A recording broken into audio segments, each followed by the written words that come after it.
সুপ্রিয় শিক্ষার্থীবৃন্দ, HS2 physics world চ্যানেলে তোমাদেরকে স্বাগতম জানাচ্ছি। তো আজকে আমরা এই এক্সপেরিমেন্টের থার্ড পার্ট নিয়ে আলোচনা করব। তো প্রথম দুইটা পার্ট অবশ্যই তোমরা দেখে আসবে সেই ভিডিওগুলো, কারণ প্রথম দুইটি পার্টের আলোচনা যদি তোমরা না শুনো বা না বুঝো তাহলে কিন্তু তৃতীয় পার্টের আলোচনা বুঝতে একটু প্রবলেম হতে পারে। তো এই জন্য আমি রিকোয়েস্ট করব, তোমরা চ্যানেলে গিয়ে প্লে লিস্টে ঢুকে নিউক্লিয়ার ফিজিক্স নামক প্লে লিস্টে ঢুকে সেখান থেকে দুইটা পার্ট আগে দেখবে, দেখার পরে এই তৃতীয় পার্টটা তোমরা অবশ্যই ভিডিওটা দেখবে। তো তৃতীয় পার্টে আমরা যেটা আলোচনা করব, গত এই অ্যাপারাটাসের পর থেকে আমাদের এখানে এক্সপেরিমেন্টে মূলত একটু নামটা দেখে নাও, investigation of the characteristics curve and operating parameters of a Geiger Muller counter. তো তোমরা জানো যে জিএম কাউন্টার বা জিএম টিউব এটা হচ্ছে ডিটেক্টর, যা রেডিয়েশন পার্টিকেলকে, আয়োনাইজিং পার্টিকেলকে ডিটেক্ট করে। তো এটাই তার মূল কাজ। তো আজকে আমরা অ্যাপারাটাস নিয়ে আলোচনা করি। তো আশা করি আমরা থার্ড পার্টে আলোচনা, এই এক্সপেরিমেন্টের আলোচনা শেষ হবে, তো চেষ্টা করি। তো অ্যাপারাটাস দেখো, অ্যাপারাটাস কী কী লাগবে সেটা তোমরা বুঝতেই পারছো যে এখানে আমাদের জিএম কাউন্টার লাগবে। আমি একটু স্ক্রিন রাইট করে নিলাম আমার সুবিধার্থে তোমাদের বোঝানোর জন্য।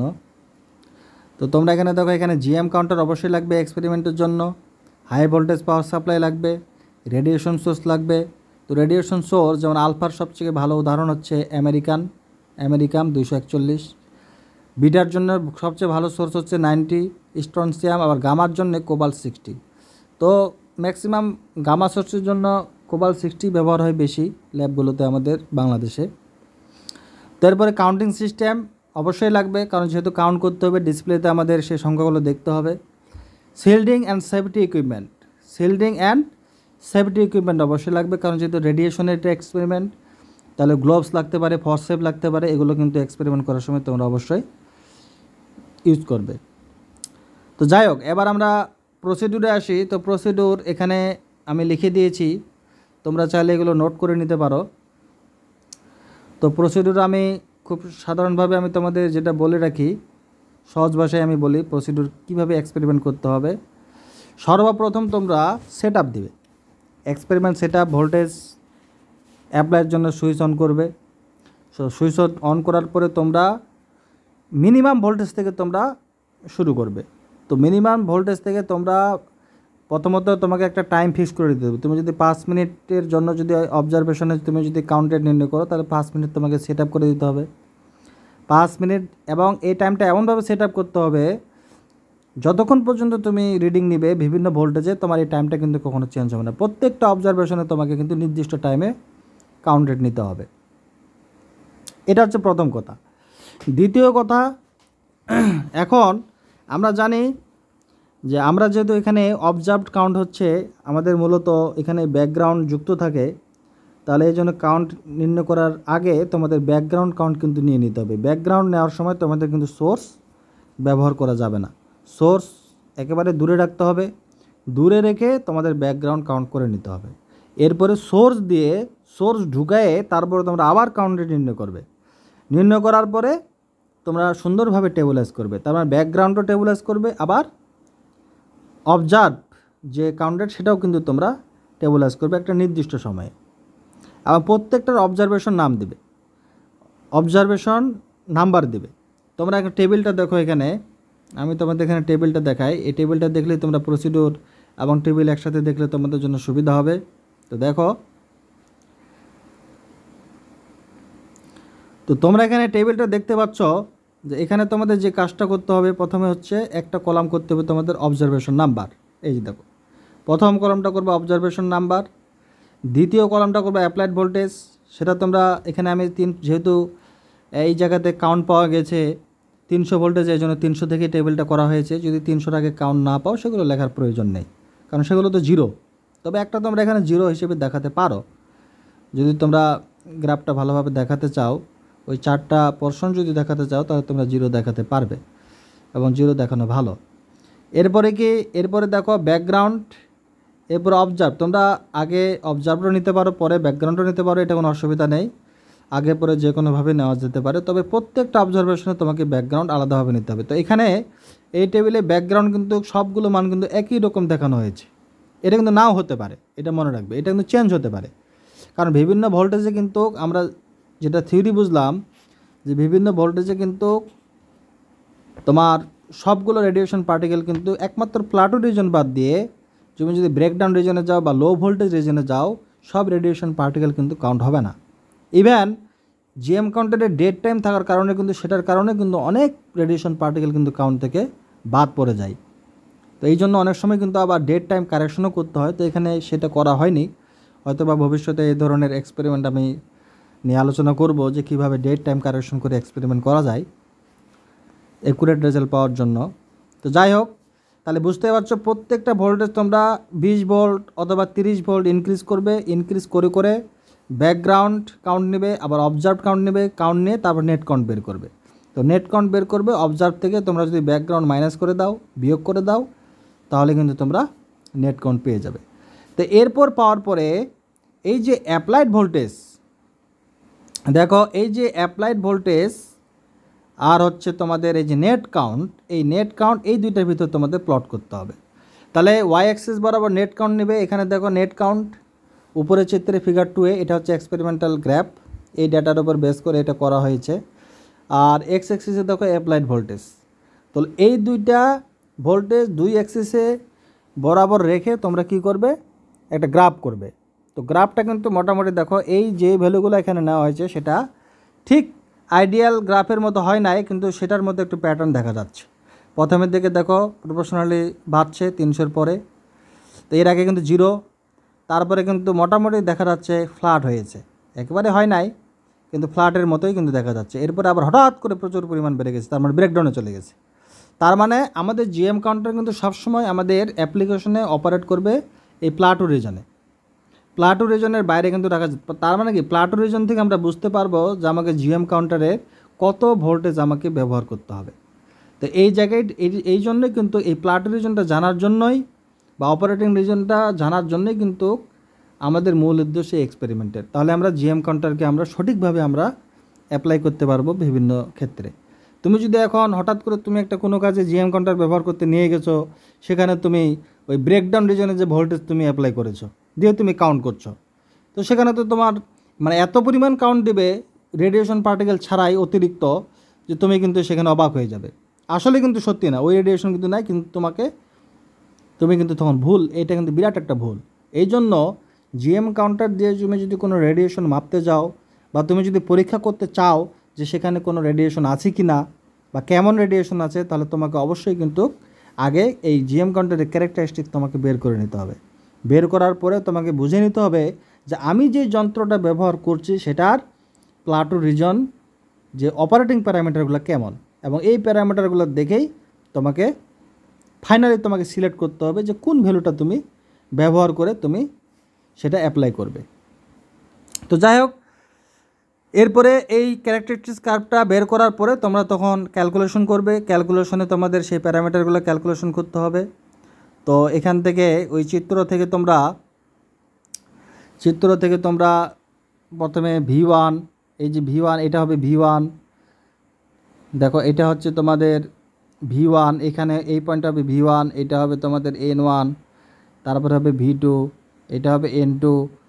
এরপরে তোমরা এখানে আবার এই N1 থেকে N2 পর্যন্ত এখানে তোমরা N0টা বের করে নেবে ওই ইকুয়েশন থেকে। তাহলে এই 5টা প্যারামিটার বের করার পরে তোমরা ক্যালকুলেশন শুরু করবে। তবে প্রথমে আমরা এখানে বের করবো কি স্টার্টিং ভোল্টেজ। তো স্টার্টিং ভোল্টেজ বুঝতে পারছো যে ভোল্টেজে সবে মাত্র কাউন্ট শুরু হয়েছে সেটাই হচ্ছে স্টার্টিং ভোল্টেজ। তো স্টার্টিং ভোল্টেজ এটা সরাসরি, এটা ক্যালকুলেশনের কিছু নেই, এটা গ্রাফ দেখে আমরা সরাসরি লিখে দিতে পারবো যে স্টার্টিং ভোল্টেজ কত। তো তোমরা দেখো এখানে ক্যালকুলেশনে দেখা হয়েছে প্রথমে হচ্ছে প্লাটো লেংথ। তো প্লাটো লেংথ কোনটা সেটা তোমরা বুঝতেই পারছো যে V2 এবং V1 এর মধ্যে বিয়োগফল। তো দেখো গ্রাফের মধ্যে দেখো এখানে 800 আছে, 800 ভোল্ট আছে এবং V1 এর মান আছে মোটামুটি 450। তাহলে 800 থেকে 450 বাদ দিলে 350 ভোল্ট। তাহলে এটাই হচ্ছে আমাদের এই জিএম কাউন্টারের মানে এই ডেটা অনুযায়ী 350 ভোল্ট। এরপর অপারেটিং ভোল্টেজ বের করতে, অপারেটিং ভোল্টেজের আমরা জেনেছি যে প্লাটো লেংথের মিড পয়েন্ট ভোল্টেজ, তার মানে কি V1 V2 যোগ করার পরে 2 দিয়ে যদি ভাগ করো, যে অ্যাভারেজ বা মিড পয়েন্ট ভোল্টেজ যে আসবে সেটাই হচ্ছে আমাদের অপারেটিং ভোল্টেজ। তাহলে আমরা মূলত যখন আমরা জিএম কাউন্টার ব্যবহার করব বিভিন্ন অ্যাপ্লিকেশনে এই অপারেটিং ভোল্টেজটাই ব্যবহার করে তোমাদের করতে হবে। এরপর average net count over the Plato তোমরা বের করে নিবা। তাহলে এটাও ক্যালকুলেশনের মধ্যে অবশ্যই তোমাদের দেখাতে হবে যে প্লাটো রিজনে এই যে আমি এখানে তোমাদের দেখিয়ে দিয়েছি সুন্দরভাবে। দেখো এখানে এন নট তোমরা বের করে নেবে, এই সি নাম্বারে তোমরা এন নট বের করে নেবে। তো এন নটে এখানে ওই প্লাটো রিজনে যতগুলা অবজারভেশন আছে সবগুলা যোগ করে টোটাল অবজারভেশন নাম্বার দিয়ে ভাগ করা হয়েছে। তো 8টা অবজারভেশন, এক উপরে দেখো 8টা, নিচে 8, তাহলে সেটা তোমরা পেয়ে গেলে। পাওয়ার পরে তোমরা তখন সুন্দরভাবে পার্সেন্টেজ গ্রাডিয়েন্ট নির্ণয় করবে। তো পার্সেন্টেজ গ্রাডিয়েন্ট এখানে পাওয়া যাচ্ছে 0.0963% পার ভোল্ট। এখানে ইউনিটটা অবশ্যই মনে রাখতে হবে, পার্সেন্ট পার ভোল্ট, এটা তোমরা মনে রাখবে। এরপরে তোমরা রেজাল্ট লিখবে। তো রেজাল্ট ওইটাই আমাদের মূল রেজাল্ট, কিন্তু তোমাদের এই তোমার net count rate versus voltage যে গ্রাফটা পাবে সেটাই কিন্তু আসল রেজাল্ট, কারণ ওই ক্যারেক্টারিস্টিক্স কার্ভ থেকেই কিন্তু সব কিছু আসে। এই জন্য রেজাল্টে তোমাদের লিখতে হবে the characteristics curve of the GM counter, এখানে ফিগার 2 মেনশন করা হয়েছে, shows the variation of net counting rate with applied voltage. দেখো দ্য কি operational parameters extracted from the curve, extract করা হয়েছে যেগুলো তোমরা পেয়েছো সেগুলো বসাই দেবে। এই যে VS operating voltage, starting voltage 300, এরপরে তোমার প্লাটো রিজনে পেয়েছো কত, ডেল্টা ভি 350 ভোল্ট, এরপরে অপারেটিং ভোল্টেজ পেয়েছো 625 ভোল্ট, এগুলো তোমাদের শুধু লিখে দিতে হবে। তো এরপরে তোমার পার্সেন্টেজ গ্রাডিয়েন্ট, সেটাও রেজাল্টটা অবশ্যই লিখতে হবে, যেহেতু ওইটাও একটা অপারেটিং প্যারামিটার্স হিসেবেই কিন্তু জিএম কাউন্টারের ক্যারেক্টারিস্টিক্স প্রকাশ করে। তো এরপর আমরা লিখব ডিসকাশন। এই ডিসকাশনটা কেন, হয়তোবা এর আগে তোমরা ডিসকাশন কখনো ল্যাব করার সময় লেখো নাই, কিন্তু আমি তোমাদের বলি এটা খুব গুরুত্বপূর্ণ। এর কারণ কি, তোমরা যদি এই ডিসকাশন লেখার মূল কারণ হচ্ছে অনেক সময় আমরা দেখি যে জিএম কাউন্টার যখন আমরা এক্সপেরিমেন্ট করি, তো এক্সপেরিমেন্ট করার সময় যে প্লাটো যে রিজনটা এটা কিন্তু আমাদের ফ্ল্যাট আসে না, এটা কি হয়ে যায়, আমরা কিন্তু সেখানে কাউন্টের কিন্তু ভেরিয়েশন দেখতে পাই। এই যে ভেরিয়েশনটা, এই ভেরিয়েশনগুলো হওয়ার মূল কারণ কি, এগুলো কিন্তু ডিসকাশনে তোমাদের লিখতে হবে। তারপরে ব্যাকগ্রাউন্ডের সাথে কি ইফেক্ট আছে বা অন্যান্য কোনো কিছুর সাথে ইফেক্ট আছে কি না, এখানে দেখো কি লেখা আছে। এখানে মূলত লেখা আছে যে দ্য প্লাটো রিজন, দেখো দ্বিতীয় প্যারাগ্রাফে, the plateau region extends from V1 450 volt to 800 volt covering a voltage range of 350 volt. The relatively broad plateau suggest that the GM counter operates stably over the wide range of applied voltage which is essential for consistent and reliable measurements. তার মানে যত আমরা Plato length বেশি পাবো তত কিন্তু আমাদের ওই জিএম কাউন্টার ভালো। এটা বুঝতে হবে তোমাদের যে প্লাটো লেংথ, এখানে প্লাটো রিজন বা লেংথ বলতে কিন্তু এখানে আবার দৈর্ঘ্য না, এটা আবার কনফিউশন হবে না, এখানে ওই ভোল্টেজ রেঞ্জ, যে তোমার যেমন এখানে 450 থেকে 800 ভোল্ট, এটাই হচ্ছে প্লাটো রিজন, এই জিনিসটা মনে রাখবে আবার। তো এখন যত বেশি আমরা পাবো এই প্লাটো রিজনটা কোনো একটা জিএম কাউন্টারের এই ক্যারেক্টারিস্টিক্স এক্সপেরিমেন্ট করার পরে বা গ্রাফ করার পরে, তত কিন্তু আমাদের ওই জিএম কাউন্টারটা ভালো, এটা তো মনে রাখবে। এরপরে বলা হচ্ছে within this region the net count rate remains nearly constant exhibiting only minor variations despite increasing voltage. দেখো ভোল্টেজ ইনক্রিজ করার পরেও খুব মাইনর ভেরিয়েশন পাচ্ছি, এটা একটা গুরুত্বপূর্ণ, এই কথাগুলো তোমরা এখানে লিখতে পারো। আর এগুলো যদি এখন তোমরা এইসব করতে না পারো তাহলে কিন্তু রিসার্চ করবে কীভাবে। তো তোমরা যদি ভবিষ্যতে ভালো গবেষক হতে চাও, এক্সপেরিমেন্টাল রিসার্চার হতে চাও, তাহলে কিন্তু তোমাদের এই এক্সপেরিমেন্টগুলো ঠিক সেইভাবে তোমাদের করতে হবে। যদি তোমাদের সেই ধরনের এইম থাকে যে আমি খুব বাইরে গিয়ে একটা বড় এক্সপেরিমেন্টালিস্ট রিসার্চার হব, হ্যাঁ, তখন তো তোমাদের নতুন এক্সপেরিমেন্ট করতে হবে। এইগুলো যদি তোমরা সঠিকভাবে না করতে পারো তাহলে কিন্তু অসুবিধা। তো আশা করি তোমরা এই ক্লাসটা কিন্তু তোমাদের অনেক কাজে লাগবে। এরপরে কিন্তু তোমাদের ল্যাবে খুব সুন্দরভাবে তোমরা এক্সপেরিমেন্ট স্টাডি করতে, এগুলো কিন্তু মূলত স্টাডি করার জন্য, বোঝার জন্য, যাতে তোমাদের চর্চা হয়। এগুলো এক্সপেরিমেন্ট তো আগেই করা, এগুলো তো জানা, তো তোমরা সেই জ্ঞানগুলোকে এখন অর্জন করছো। তো এরপরে অপারেটিং ভোল্টেজ, সেটা নিয়ে কিছু এখানে তোমরা আলোচনা এখানে লিখতে পারো। তারপর দেখো এই যে পার্সেন্টেজ গ্রেডিয়েন্টের কথা এখানে লেখা আছে, the percentage gradient of the plateau is calculated to be 0.11%। এটা একটা ভুল হয়েছে, এখানে আমরা পেয়েছি 0.0963%, তো এটা হবে 0.0963% হবে। তো I am sorry for that. তো যাই হোক, যদি এটা যত কম হবে, এটা কি করে, এটা প্রকাশ করে রিফ্লেক্টিং এক্সিলেন্ট অপারেশনাল স্টেবিলিটি। তাহলে যত পার্সেন্টেজ গ্রেডিয়েন্ট কম হবে, তার মানে জিএম কাউন্টার আমাদের তত এক্সিলেন্ট এবং সেটার স্টেবিলিটি ভালো, অপারেশনাল স্টেবিলিটি অনেক ভালো। This low gradient value confirms that the GM counter maintains a consistent response over the plateau region, making it well suited for accurate and precise radiation measurement। দেখো, তো খুবই গুরুত্বপূর্ণ কথা। তো এরপরে তোমরা কনক্লুশন লিখবে। কনক্লুশন তুমি শুরু থেকে এই ডিসকাশন পর্যন্ত যা করলে 2-3 লাইনে একটা তুমি কনক্লুশন লিখতে পারো। তো এখানে আমি সেই কনক্লুশন লিখে দিয়েছি, তোমরা পড়ে নিবে। তো আজকের আলোচনা দীর্ঘায়িত করতে চাচ্ছি না।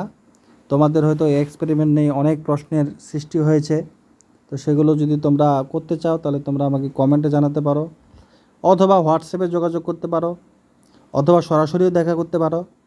আমি তোমাদের অবশ্যই সেগুলো ক্লারিফাই করার চেষ্টা করব। তো যাই হোক, আজকে আমি এখানেই ক্লাস শেষ করলাম, এবং এই এক্সপেরিমেন্টের আলোচনা আমাদের মোটামুটি 3টা পার্ট দিয়ে শেষ হয়ে গেল। তো তোমরা সুন্দরভাবে এখন এক্সপেরিমেন্ট করবে আশা করি। এই আশা ব্যক্ত করে আমি আজকের লেকচার শেষ করছি। তো সবাই ভালো থাকো, ধন্যবাদ।